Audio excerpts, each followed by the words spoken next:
What's up, y'all? JP the install guy here. Hope to make your install life a little bit easier. Today we got a 2007 Toyota FJ Cruiser, and I'm gonna show you how to take this radio out and install your own double din. If these is your first time here and this is the type of thing that you're into, please consider subscribing, because these are the things that we do here: car audio tutorials, radio removals, anything car audio install related.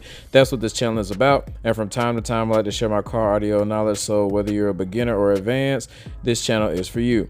So first thing you want to do is come over here to the bottom of this gray trim. You're going to see two Phillips head screws, one on each side. So we're going to go ahead and take those out.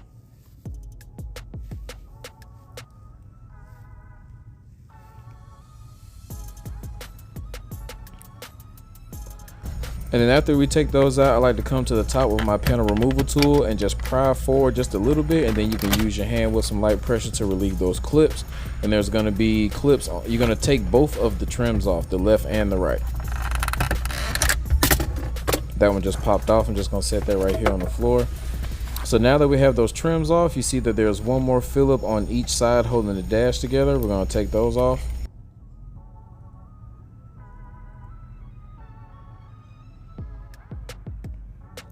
And now that we have those out, we're going to pop the rest of the clips down, or clips out, and remove the dash. Next, you see 4 10 mils holding the radio together, 2 on each side. We're going to take those out.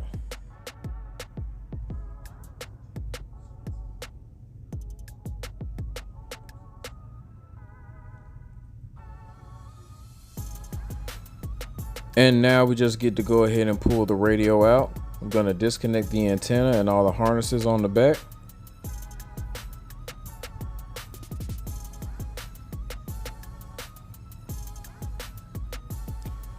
All right, so now those harnesses are removed, you see we got the factory radio out. Now let's just over here to the test bench so we can get it wired up and get the new dash kit prepped to receive our double din radio. All right, so we're here on the test bench. I got the Kenwood radio right here. Here's the dash kit. Don't worry, I will have all the products links in the description for you. You're going to have to use the factory brackets and put them on the aftermarket radio, because the dash kit is literally just a trim to take up the space that the double din won't take up. So first thing we want to do is take the screws off of the factory brackets.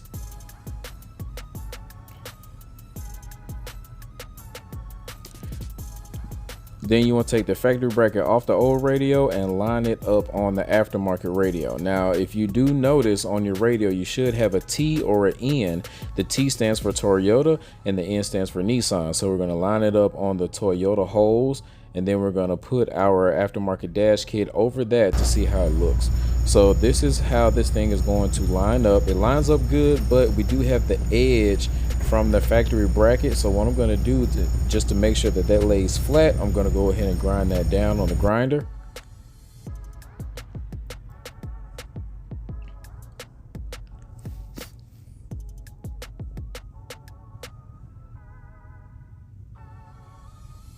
So now you can see that that whole top part where the dash kit will sit is actually flat. So when I put this on here, it's easy to go ahead and put the screws in, and it lays down perfectly. And then we're going to take a look at the front to see how it just looks flush like that.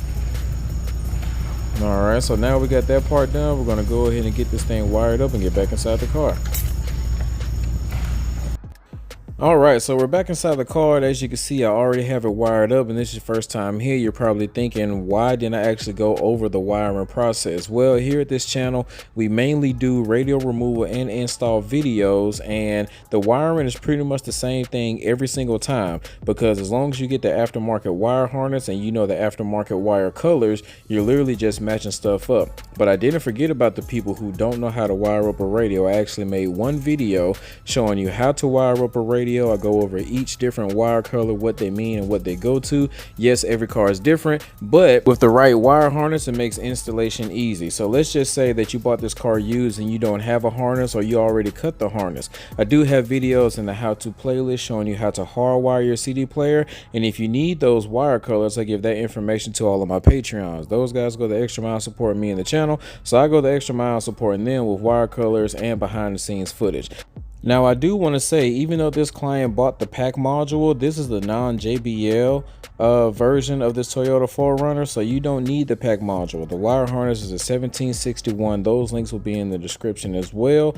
And I think the only reason that they bought that pack module is because the steering wheel controls is automatically integrated with that module, and they didn't want to buy a separate piece. Either way, this is what the radio looks like when it's all said and done. If you guys found any type of value in the video, please hit that like button. Don't forget to subscribe, share, comment if you want to. Product links in the description, and the Patreon link is also in the description if you want to be a furthermore supporter. Until next time, this is your boy JP signing out. Y'all have a blessed day.